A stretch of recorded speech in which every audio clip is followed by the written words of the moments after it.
Which brings us to the subject of human problems.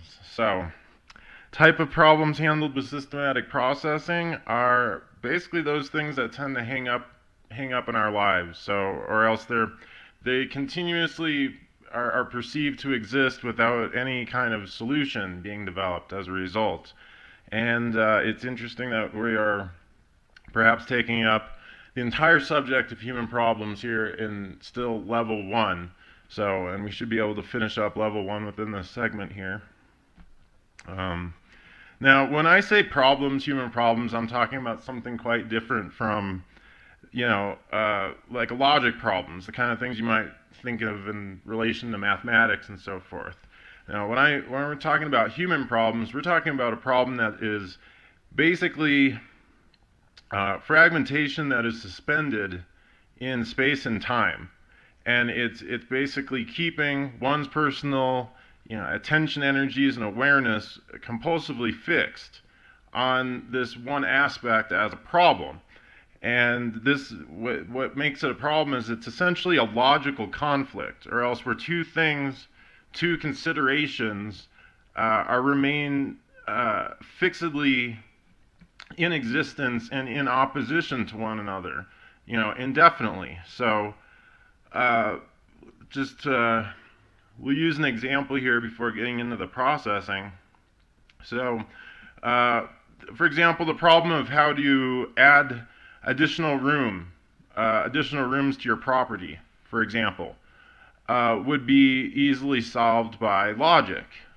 This would just require a knowledge and means for construction or hiring a contractor. It's not a real problem. Real problems would require that two things be in opposition. For example, requiring the room and then solving it by having, again, either the knowledge or the means for the construction or the ability to hire a contractor. It's not a real problem, but it could be a real problem. As perceived as a real problem to someone, if, for example, an individual were to consider that both the need for an additional room and having no financial means to pay for it, both were conditions that exist simultaneously, as and what's necessary and why it's becomes an issue is that it's not balancing the equation. If we think of an equation, so the two issues being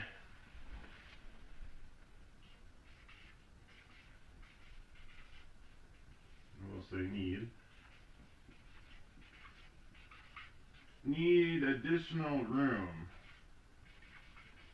This is one postulate or one condition of reality, one thing that is believed to be an absolute, so to speak. Now here we have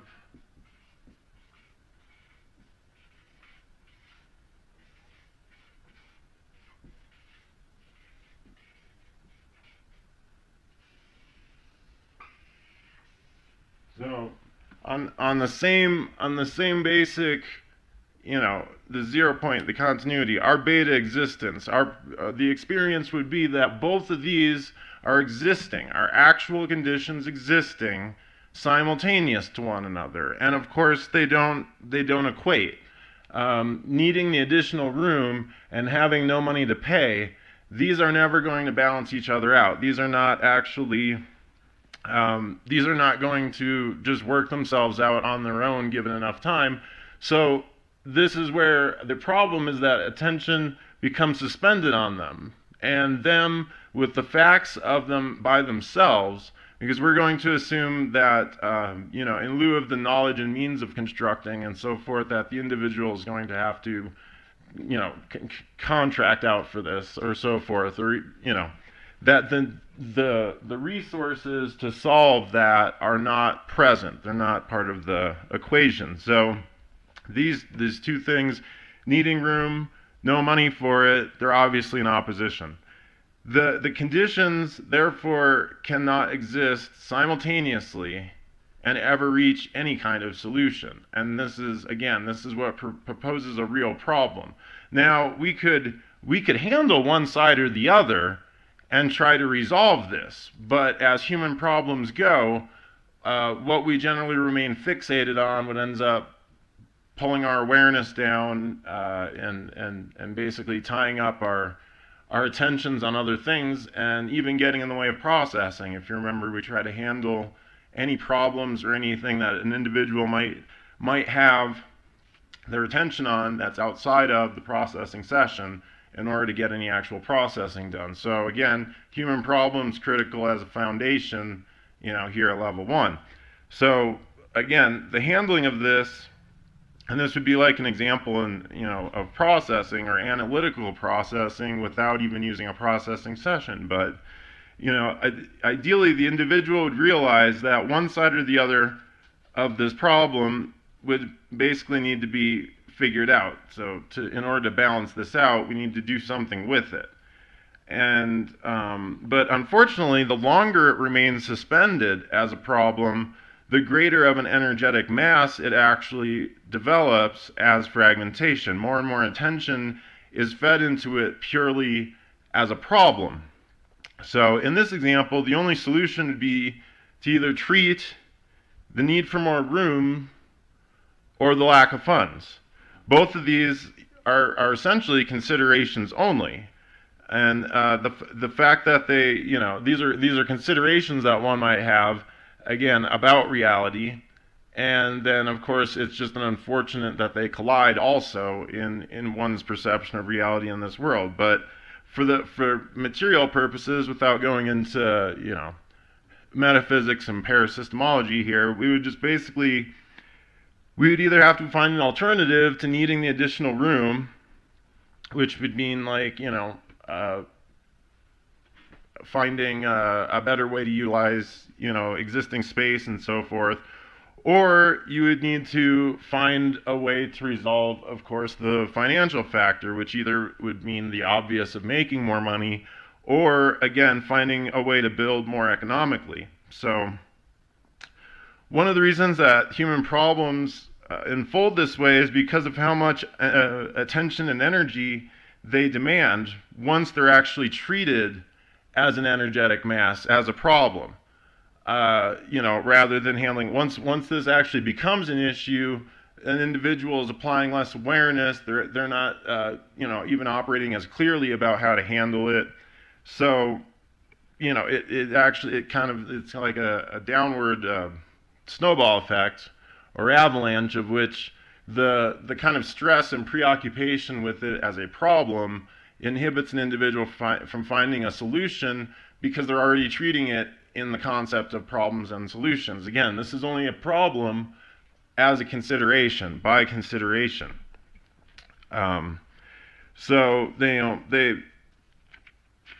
going to have difficulty when it's still being treated as a problem. The individual is going to have difficulty treating it on one side or another. It's defragmentation. In this case, would be the ability to handle its parts, to actually notice, look and notice what can be done about it, rather than just looking and becoming kind of enamored by the whole mass of it. Because that's not much is going to come from that either. Remember, we're always treating alternation in some respects with systematic processing, which means we're not just giving things a casual glance, nor are we just sitting there and beaming at them like a hypnotic zombie. And so we'll get into the alternation concept there of defragmenting, but I just wanted to illustrate an example of what is considered a human problem. And this is what leads, this type of consideration of a human problem is what leads to an individual feeling overwhelmed and confused, again, lack of clarity, and then also unwilling to confront various areas, depending on the experience of, again, treating it solely as a problem. So, for example, every time the individual starts to think about more room, the turbulence associated with the money problems is triggered or re-stimulated, and hence they can't really think, again, clearly about what's taking place. And then whenever they start to confront the issue of money, there's, the worries about space all of a sudden become a distraction. And so you can see the individual's problems will cyclically continue and persist in this wise unless there is some resolution or intervention from, like almost an outside source, which would be the alpha spirit finally stepping in and taking control of the mind. But unless fragmentation is solved, even good fortune and charity from others doesn't really keep the individual from falling prey to this type of pattern again. The thought and behavior that they are unknowingly and compulsively operating on, and all the mental mechanisms, they'll still find a way of, treating a problem such as this as a reality. It'll manifest. Again, self doesn't like to be wrong. So our observation of this and others also will inhibit our natural desire to help others. We've seen many times that our intervention to solve someone's problems directly doesn't always work out, and this ends up, they end up kind of almost in the same mess again, or it somehow, some people say it backfires on us, and this ends up actually causing us to develop fragmentation in the area of help, which is also quite detrimental to the advancement on the pathway.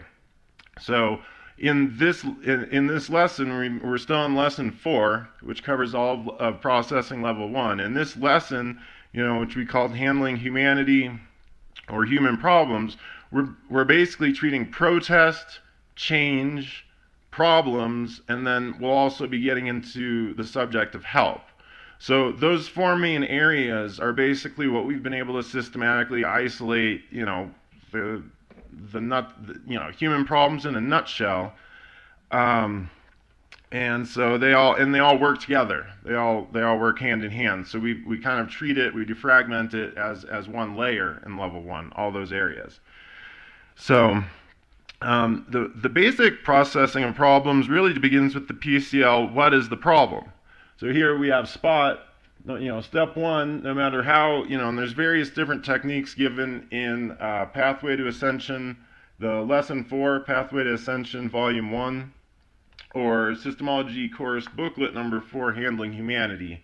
So there's many different exercises, but we'll just blow through them. There is a basic pattern to it, which is, again, first we're actually treating, we talked about the what is versus the it is in terms of the alternation of PCLs. So we're looking at actually spotting whatever it is, and that means, full actualized awareness and intention, and then applying whatever defragmentation, whatever particular process it is that you're applying from the lesson or from your material. And this is all in the section on defragmenting problems within lesson 4. So, we begin with spotting it. What is the problem as they perceive it? And this basically just immediately causes the mass to resurface directly.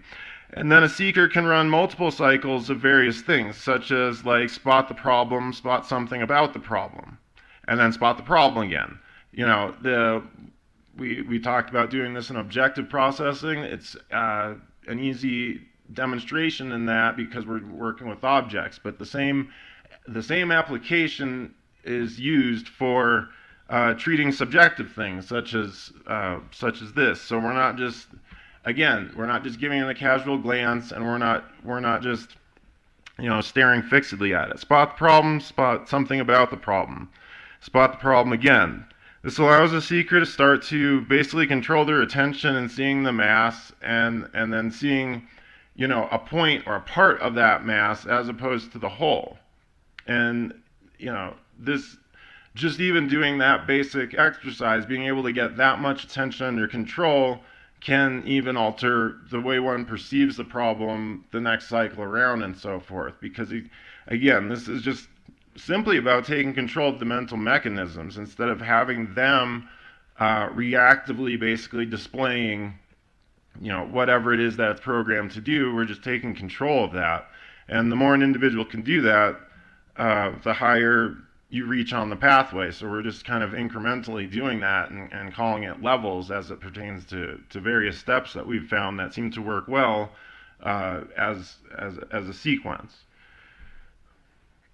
And when we say see, like being able to see the mass or see the problem or see a point in the room. Of course, we're talking about spotting, we're talking about confronting, and more specifically, confront as it is. This is, again, continuing concept of this as it is, being able to confront things, being able to look at them, actually notice something about them.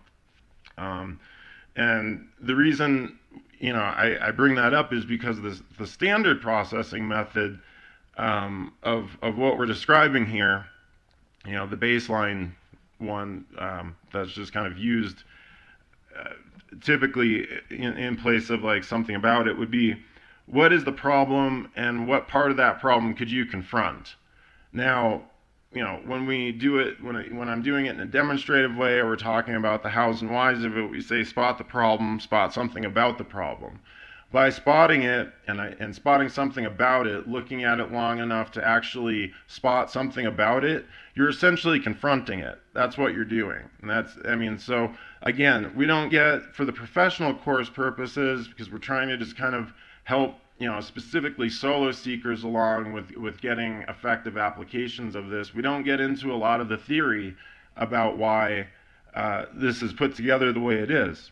But for that, in that example, I'm just kind of giving it to you there, that in the demonstrative of notice something about it or spot and notice, the idea is that you're without saying confront, which would just be the proper PCL doing it systematically, without saying confront, the individual, the seeker, is doing that automatically as a part of the process of noting something about it. They're confronting some part about it. They're willing to confront and look at some part of it as it is enough to have noticed it.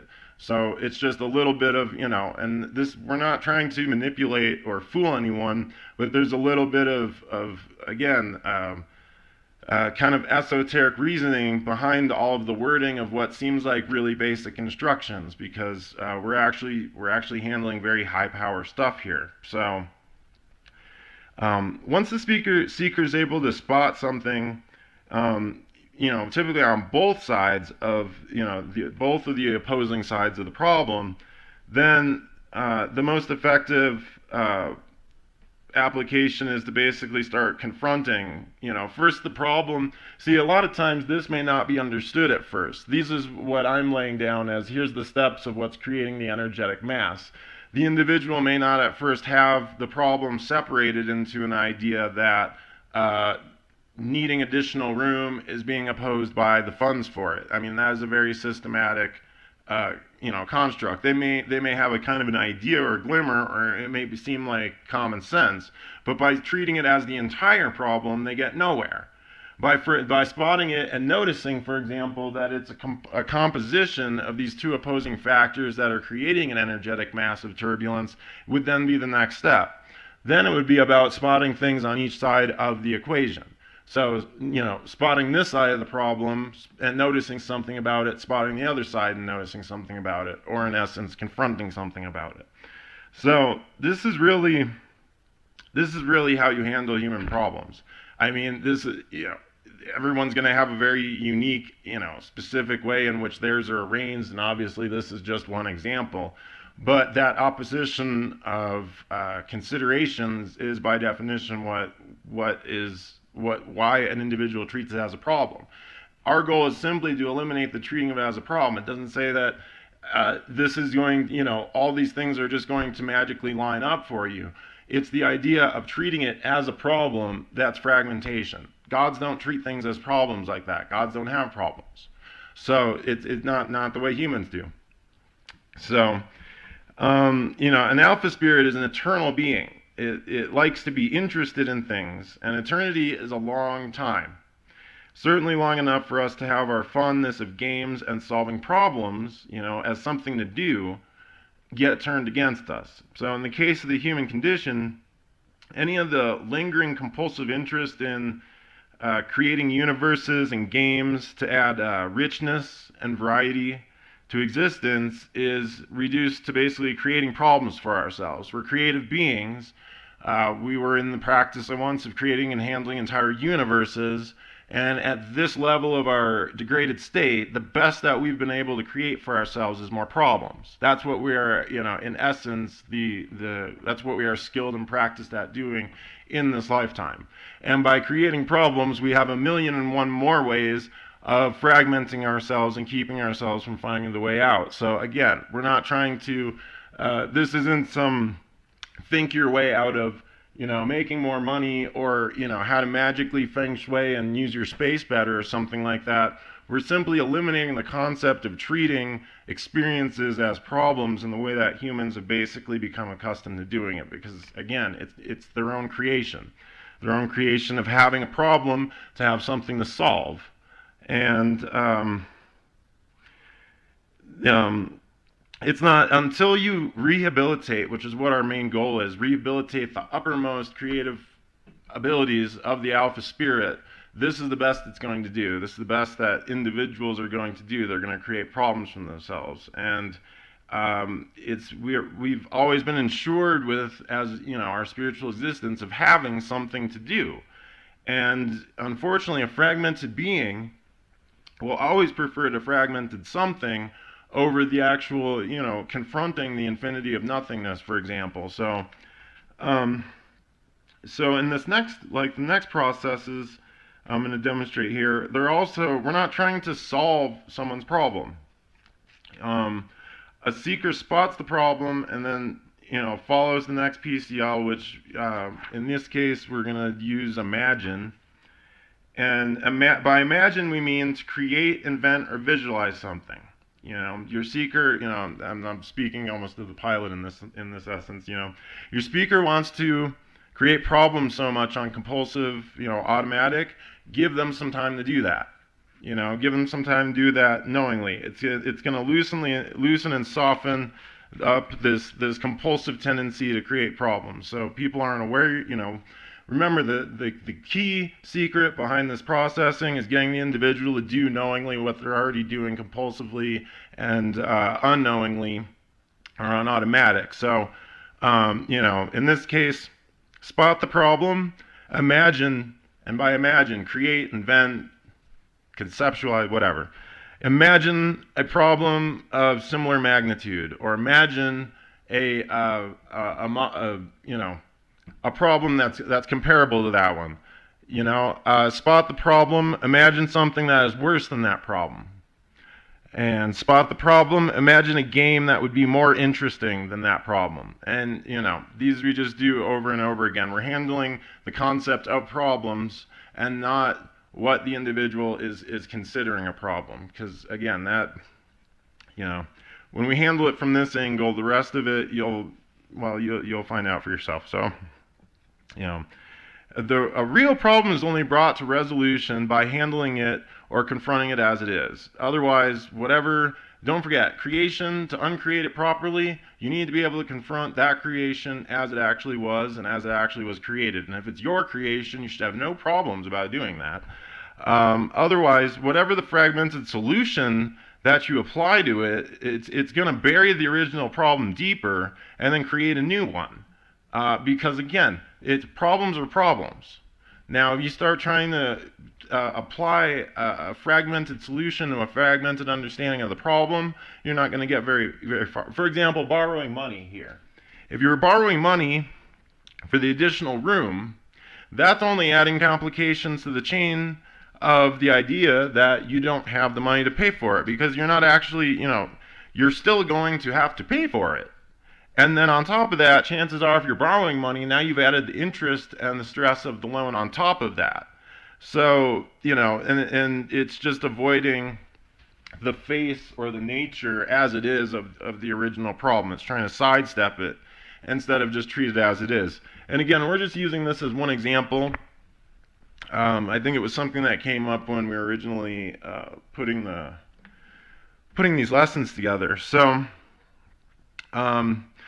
we can apply some other processing to the area as far as the solving of problems by treating the stores of information that have been collected or communicated that are on the circuits. And we've talked about circuits. You should be familiar with running the PCL series on circuits by now. So here we would have Spot the problem. What solutions have you had for that problem? The second series, what problem has someone had with you, and what solutions have they had for that problem? And the third, what problem has someone had with others, and what solutions have they had for that problem? And again, if you've been in the habit or are already familiar with running circuits, you've seen that even sometimes handling circuits that pertain to what you're dealing with, but aren't necessarily what you're perceiving as the issue, it seems to almost have a magical effect of defragmenting the entire channel. So, I mean, those that have seriously used the circuits for their processing have all given the reports of that same kind of phenomenon. So, the total handling of a problem in processing is not the same as an endpoint realization on the total area of problems in general, but it is something of a goal. So, and that's not to say that we're not expecting, again, for an individual on their first pass through the professional course material and their first, pass through all the levels of 0 to 4 for beta defragmentation, that it's the whole thing is going to get resolved, but it will come off in layers, and this is one of those areas that does for certain need to be handled. So, and the next subject we'll get into here is help.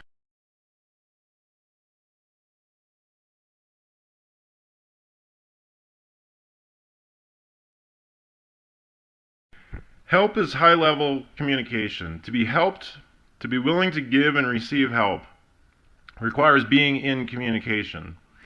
Of course, we know that help is frequently taken advantage of or even used as a control mechanism to enforce a reality on another. But to be self-actualized, no fragmentation can inhibit our willingness to help and be helped. Help is a difficult area for many individuals due to a long chain of imprints, and basically that have comprised our collection of unfortunate experiences that surround the entire concept of help. Even when help was genuine, with no strings attached, it sometimes fails. And when this cannot be confronted directly, the weight even of the accumulated weight of the failure adds to our fragmentation on the subject of help. So, as a high power flow of communication, help also has the unique ability for breaking down or surpassing what would otherwise be a communication barrier. So, for example, if one could find ways in which to help an enemy and for an enemy to help them, the conceptual walls, for example, forged with hatred and war would actually dissolve. So, for solo processing, it's better to emphasize the positive side of an area, or at best being sure to alternate spotting the positive side along with any of the negatives. So it's a little different when we kind of target fragmentation, head on, co-piloted, especially with a GSR meter that can kind of target it on those areas, than when we're, again, this professional course being kind of aimed at the solo pilot that's going to be processing them kind of over these various areas, several times just to make sure that they're clear. So this by focusing on the positives, the solo pilot is gonna assist them in pushing through a lot more of the fragmented mass that develop along the channels that we're treating. And so we've talked about change and motion and protest, and the idea of human problems. The final area for level 1 is help. So help defragmentation. Now, when we first approach help defragmentation, it's best if you're as a seeker, as the solo pilot, to direct the PCL toward general terminals, general areas, rather than targeting specific examples or specific individuals.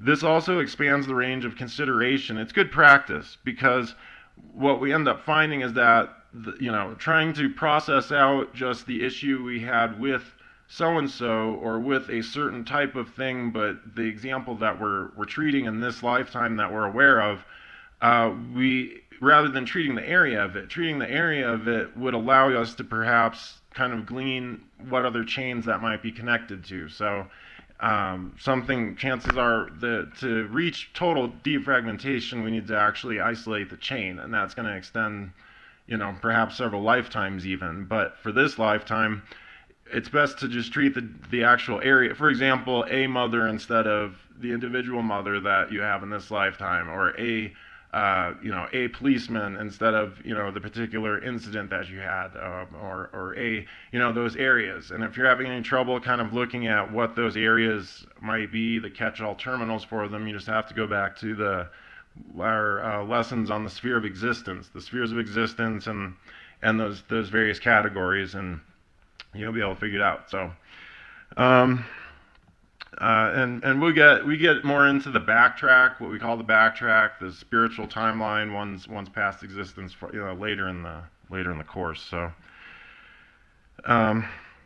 systematic processing is really meant to improve how a seeker handles, a total area in general.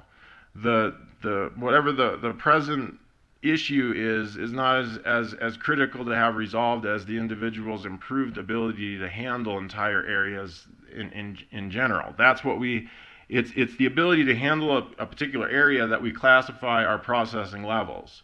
So regardless of what the actual incidents are or specifics in each one, handling the entire level or handling that entire area is what basically, that's how the levels are defined. So much like some of the other general areas of subjective processing that we've already introduced, we're going to use we'll probably use would and could in order to free up other considerations. Again, good practice about, for example, we're not interested in whether or not an individual is actually going to do something or not going to do something. We want them to be able to open to the considerations, the wide range of considerations that are available to them in regards to a particular subject. So what would or could you do is, an individual, when I say that about co-piloting, the seeker is more willing to speak, or they're more willing to talk about something or whatnot, rather than what will you do, or how could would you? Well, that's why we do the would and the could, because I'm even in the practice of doing it. So I don't need to start picking up bad habits here. So the answers don't even, when we talk about help defragmentation, the answers that we come up with don't even have to be entirely realistic to accomplish. It's just it's simply, again, another way of we're basically spotting and defragmenting with that too. So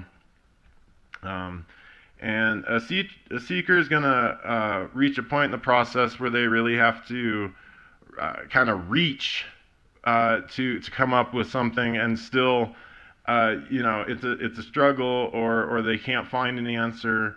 So this sometimes is a lot easier to do as a two-way communication, but if you just want to do it as an imaginary almost exercise, as a listing exercise actually, so if you're working in solo processing, it's your form of communication is involving some kind of notebook or logbook, and when you're running something like this, it's totally acceptable to just kind of read or run the PCL once and then write down as many answers that come to mind. Or if you just come up with one or two and feel your mind kind of wandering, or you're hunting through the database of the mind too much for it, you just kind of move on to the next one and just kind of work them through as a cycle again. So I have a bunch of different flows up there regarding, for example, who or what would you be willing to help? So we're treating circuit 1, you helping someone else. Who or what would you be willing to have help you? So circuit 2, inflowing, help coming towards you. Who or what would you be willing to have help others? Or who would you be willing to have others help? There's actually several different flows and stuff that you can run help defragmentation on.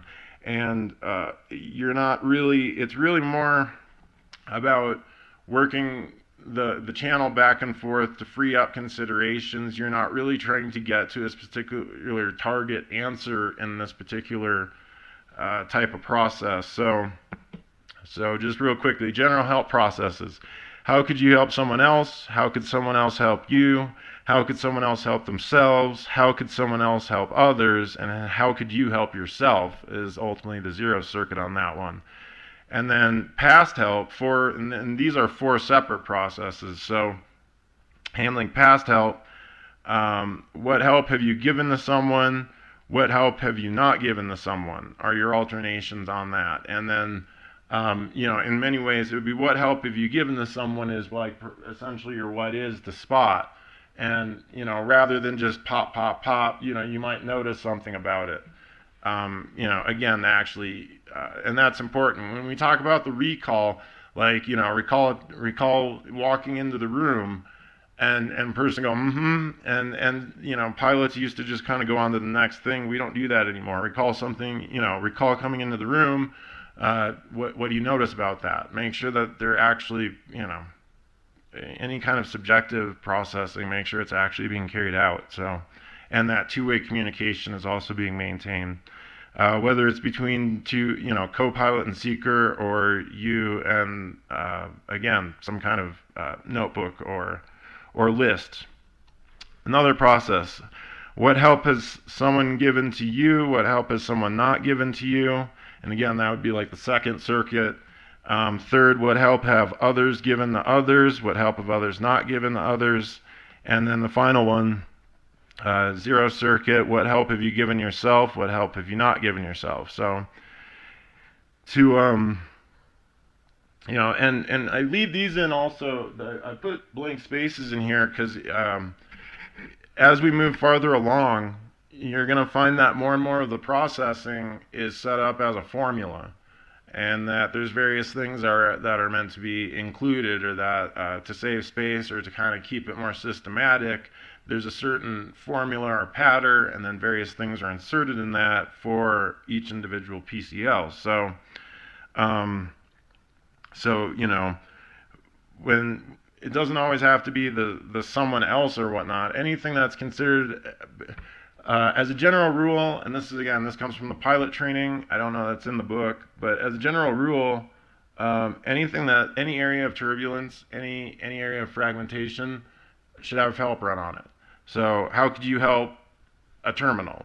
How could the terminal help you? How could the terminal help another? How could another help the terminal? And how could the terminal help themselves?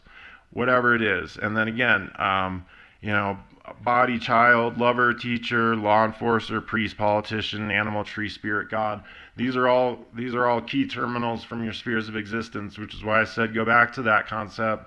And if you did those lists, see, again, that was one of the reasons we had you listing out all of the associations to those spheres of existence that you could come up with, and certainly pull that out and add to it, because that list is composed of terminals, and those are terminals that are obviously above the surface in your mind. So all of those terminals that are on that list have to be processed. That's just part of the game. There's probably going to be many more that come out as well. But that's, again, we took a dozen books and isolated New Standard Systemology. I'm not always going to give, well, I do in the lectures, but in the books themselves, it seems anyways, in the books themselves, it's not always giving you a reason for doing things, so just do them. Just follow these basic instructions. It's never asking you to do anything too crazy. Just follow the basic instructions and, work your way through it, and you're going to find that this all systematically works out for you. So with that, even though there's many more things we could talk about in regards to, help and problems and change and so forth, again, you've got your textbooks. We will basically call that completion of Systemology Level 1, which is also the end of Lesson 4. And it demonstrates the first required step, that an increase of actualized awareness that's necessary to improve it all. Because one of the things that we did find out is, an individual that has difficulty with help, difficulty with change, difficulty with protest, and certainly with change. A person that is resistant to change will never be able to change for the better. and an individual that has fragmentation around help can't be helped. So we isolate these areas in level 1, and once we've got those solved, we go on to lesson 5 and level 2. Thank you.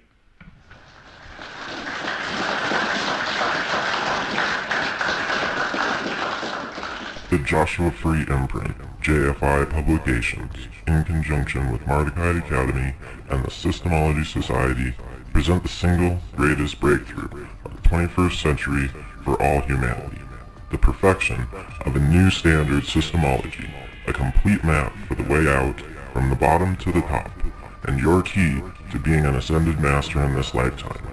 Everything you need is contained in 3 progressive, self-guiding courses: the Fundamentals of Systemology Basic Course, the Pathway to Ascension Professional Course, and the Keys to the Kingdom Advanced Training Course. And each should be studied and applied in their intended sequence and order as displayed in this video. All 3 courses combined are available as 5 standard hardcover volumes, but also as 33 installments, since each single course lesson is also available individually as a pocket-sized manual. The Fundamentals of Systemology Basic Course includes Being More Than Human, Realities in Agreement, Windows to Experience, Ancient Systemology, A History of Systemology, and Systemology Processing. The Pathway to Ascension Professional Course, including processing levels 0 through 6, includes in Volume 1, Increasing Awareness, Thought and Emotion, Clear Communication, Handling Humanity, Free Your Spirit, Escaping Spirit Traps, Eliminating Barriers, and Conquest of Illusion. The Pathway to Ascension Volume 2 includes Confronting the Past, Lifting the Veils, Spiritual Implants, Games and Universes, Spiritual Energy, Spiritual Machinery, The Arcs of Infinity, and Alpha Thought. The Keys to the Kingdom AT Advanced Training Course for Processing Level 7 in Volume 1 includes The Secret of Universes, Games, Goals, and Purposes, The Jewel of Knowledge, Implanted Universes, and the supplementals Systemology Biofeedback and Systemology Procedures. The Keys to the Kingdom AT Advanced Training Course for Processing Level 8 in Volume 2 includes Entities and Fragments, Spiritual Perception, Mastering Ascension, Advancing Systemology, and the AT Supplement Systemology Piloting. All titles are available from your favorite bookseller. Explore new standard systemology today, and may you never be the same.